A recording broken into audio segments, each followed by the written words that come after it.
나의 바위, 나의 구원이신 하느님, 내 머리의 생각과 내 입술의 말들이 주님 마음에 들게 하소서. 아멘.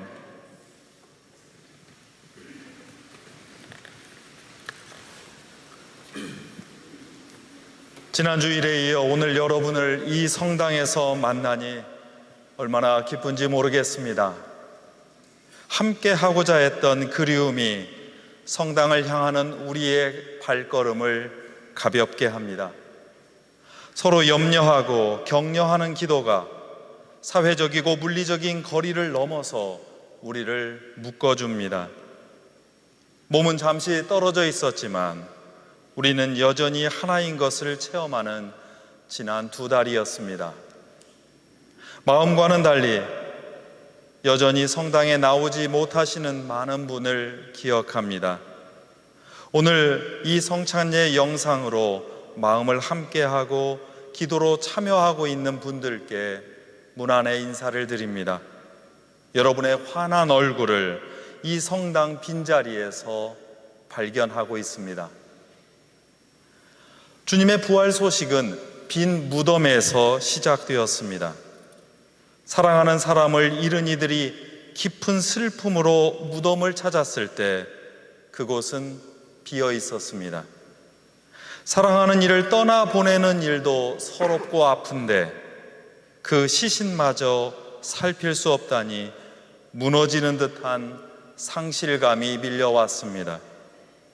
지난 60여일 동안 텅 빈 성당을 앞에 두고 성찬예를 드리던 저와 신부님들의 마음은 빈 무덤을 찾던 그 여인들과 다를 바 없었습니다. 황망함에 한숨과 눈물이 섞여 흐르곤 했습니다. 마찬가지로 동영상 너머 멀리 보이는 이 제단의 휑한 어둠을 여러분도 느끼는 시간이었습니다. 쓸쓸한 제단 풍경과 신부님들의 모습이 애처로워 눈물이 났노라며 그 안타까운 마음을 전해주시던 여러분이었습니다. 그 간절함 속에서 빈 무덤과 텅 빈 성당은 새로운 부활의 시작이 되었습니다. 주님의 무덤이 그리움과 사랑의 눈물로 가득 채워져서 부활의 증거가 되었던 것처럼 이 성당은 그동안 허망하게 비었던 것이 아니었습니다.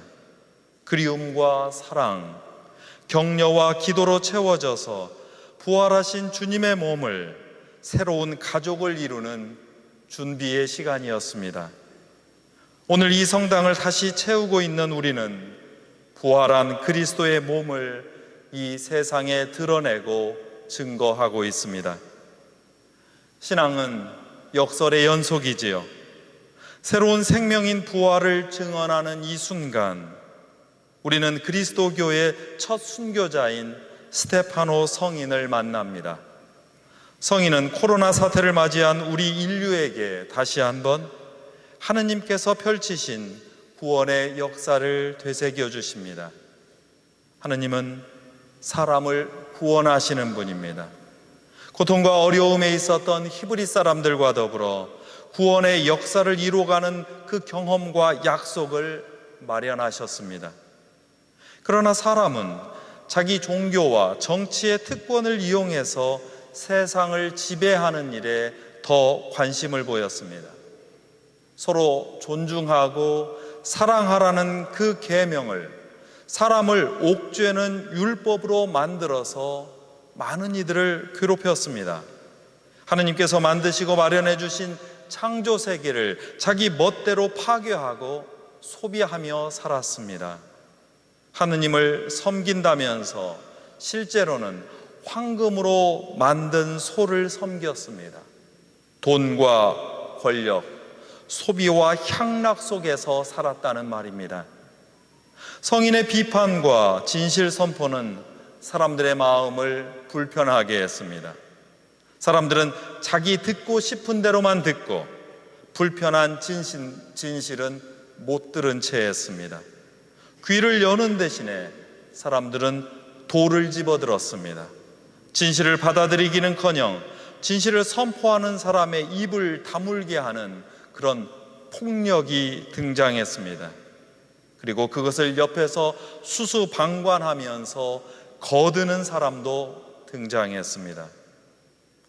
우리 주기자 성당 제대 위에는 아름다운 모자이크가 있습니다. 여러분이 보시는 왼쪽 끝에 순교자 스테파노의 모습이 담겨져 있습니다. 자세히 보면 아주 슬픈 얼굴입니다.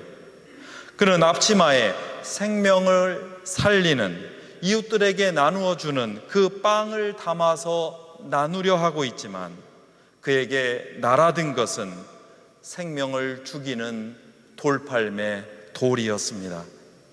빵과 돌의 차이가 저 모자이크에서 그렇게 분명하지 않다는 점을 꼭 유념해 주십시오. 그의 얼굴은 슬픕니다. 인간의 역사가 사람을 억압하고 창조 세계를 착취하면서 빵을 돌로 만들어 버렸기 때문입니다. 이때 우리는 슬픔을 넘어서게 하시는 주님의 위로와 확신의 말씀을 듣습니다. 너희는 걱정하지 마라.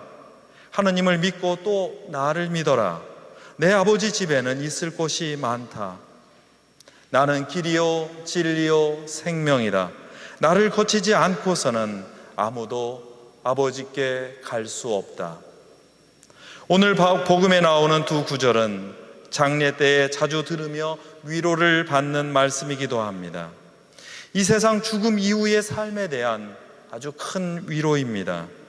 그리고 우리가 선택한 신앙에 대한 희망과 확신을 주는 말씀이기도 합니다. 그러나 오늘 복음의 맥락이 예수님의 최후 만찬이라는 사실을 함께 기억했으면 합니다. 신앙은 편안한 미래에 대한 약속이기 이전에 연약하고 불안한 현재의 삶 속에 은총이 펼쳐진다는 깨달음입니다. 신앙은 덮어놓고 바라고 믿는 그런 맹신이 아니라 다른 사람들과 함께 진리를 배우고 생명을 선택하여 함께 걷는 행동입니다. 최후의 만찬을 들여다보면 예수님의 부탁과 우리 인간의 연약함이 서로 얽혀있는 모습을 발견합니다. 예수님은 사랑과 섬김의 길을 몸소 보여주셨지만 제자들의 행동은 전혀 달랐습니다. 그들은 선생님을 배신했는가 하면 자기 몸의 피곤함에 마음을 굽히고 말았습니다. 어둡고 몸서리 처지는 고통이 두려워서 도망쳤고 스승을 부인하기도 했습니다.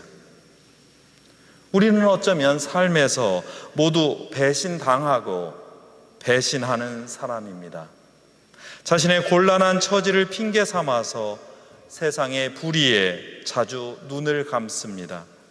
자신이 상처 입었을 때는 큰 고통을 호소하지만 남이 고통받을 때는 잠깐만 동정심을 보일 뿐입니다. 우리는 서로 부인하고 부인당하는 삶을 삽니다. 창조 세계를 마음대로 파헤치고 소비하다가 이제는 미물들의 배신과 공격을 받는 처지가 되었습니다. 이것이 우리 인간의 현실이고 조건입니다. 예수님의 첫 마디에 나오는 그 걱정의 본질은 무엇일까요? 자신의 안정된 삶이 무너질까 전전긍긍하는 마음을 가리킵니다. 자신의 불이익에만 발끈하여 부르르 떠는 그런 행동을 가리킵니다. 그러나 인간의 삶은 연약하다는 사실이 자명합니다. 완전한 안위와 완벽한 확신의 길은 없습니다. 그런 길을 찾으려고 안달할 필요가 없다고 예수님께서 당부하십니다. 우리 삶의 처지가 무엇이든 하느님께서 껴안으시고 동행하시는 삶은 계속되기 때문입니다. 걱정이 가득 차서 마음이 불안했던 토마와 필립보는 예수님의 말씀을 문자적으로 해석하려 듭니다. 눈에 잡히는 일에만 마음을 두겠다는 그런 생각입니다. 그러나 주님은 두 제자를 대화와 배움의 길로 초대하십니다. 제자들은 자신의 한계를 인정하면서 이 초대를 받아들입니다. 이 동행과 배움이 세상의 거짓을 넘어서 진실과 진리의 길로 우리를 안내합니다. 필립보의 질문과 주님의 대답을 다시 생각합니다. 주님, 저희가 하느님을 뵙게 해 주십시오. 필립보야, 들어라. 나를 보았으면 곧 하느님을 본 것이다. 우리는 종종 자신이 만들어 놓고 기대하는 하느님을 찾고자 합니다. 거기에 맞지 않으면 하느님도 진실도 아니라고 거부하는 일이 적지 않습니다. 신앙은 무엇일까요? 우리 곁에 가까이 있지만 우리의 편견과 고정관념 때문에 그 가치와 존재가 잘 드러나지 않는 바로 그런 사람에게서 새롭게 하느님을 발견하는 일입니다. 아니, 그렇게 하려고 훈련하고 노력하는 일입니다. 히틀러의 유대인 학살에서 살아남았던 어느 철학자가 평생 붙잡았던 화두를 기억합니다. 다른 사람의 얼굴은 하느님의 흔적이라고. 하느님을 꼭 만나고 싶거든 옆에 있는 사람, 가장 연약하게 세상을 살아가는 그 사람의 얼굴을 먼저 떠올려 달라고. 쓰러지려는 생명 안에서 하느님을 발견하고 서로 부둥켜서 일으키는 길이 바로 신앙입니다. 이때 우리는 비로소 하느님을 만납니다. 이것이 예수님의 길이었고 우리가 따라서 걸어야 할 진리와 생명의 길이기도 합니다. 예수님과 스테파노 성인이 진리를 밝히고 생명을 보살피고 살리는 길을 몸소 걸었을 때 하느님과 예수님, 하느님과 스테파노가 서로 안에 머무는 그런 신비가 일어났습니다. 우리 신앙인이 이 길을 걸을 때 하느님께서 우리 안에 머무시고 하느님 아래 우리가 머무는 신비가 일어납니다. 이것이 서로 다른 이들과 만나서 한 몸으로 변화하는 성찬예의 신비입니다. 이것이 공동체인 교회가 공동선의 행동 안에서 하느님을 서로 발견하는 신비입니다. 이 길을 걷는 행동 안에서 우리가 하느님께 함께 구할 때 우리는 더 큰 일을 이루고 무엇보다도 부활하신 그리스도의 몸인 교회로 이 세상에 우뚝 서게 됩니다. 교회 안에서, 바로 우리들 안에서 하느님의 영광이 세상에 드러납니다. 오늘은 가정주일입니다. 가정과 가족은 사랑의 결실이지만 여전히 아픔과 연약함의 현실이기도 합니다. 기쁨과 행복을 주지만 상실의 아픔과 슬픔을 주기도 합니다. 올해 가정주일에는 세계 곳곳에서 고통받는 이들과 그 가족을 생각합니다. 올해 가정주일에는 특별히 우리 교회 식구로서 아직 의식이 없는 채로 이 땅과 하늘의 경계를 살아가는 분들과 그 가족을 기억합니다. 우리 김동환 신부님의 어머니 김영애 루시, 양승의 율리아나 교회의 남편 송주한 어거스틴, 이지연 안젤라 교회의 어머니 김소희 앵리스, 윤선모 다윗 위원의 모친 송선자 볼리나, 그리고 김숙자 베로니카 사모님의 남편이고 이제 주님의 품에 안길 준비를 다 마치신 김인배 요한 신부님, 우리의 어머니, 남편, 친구, 그리고 신앙의 선배들과 더불어 우리는 이 지상의 삶을 걷고 있습니다.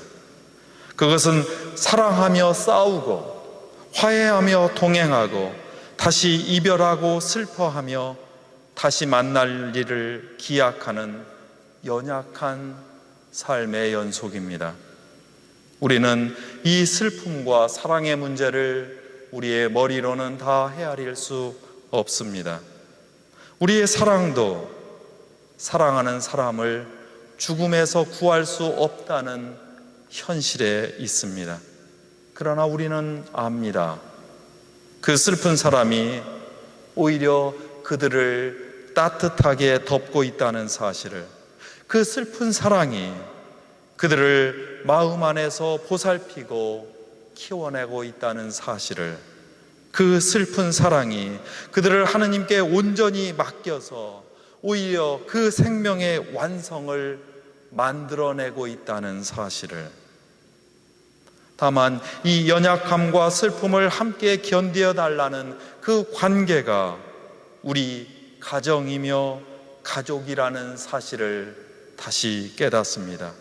그리고 그 가정이 더 확장된 모습이 이 교회여 주님의 몸인 것을 믿습니다.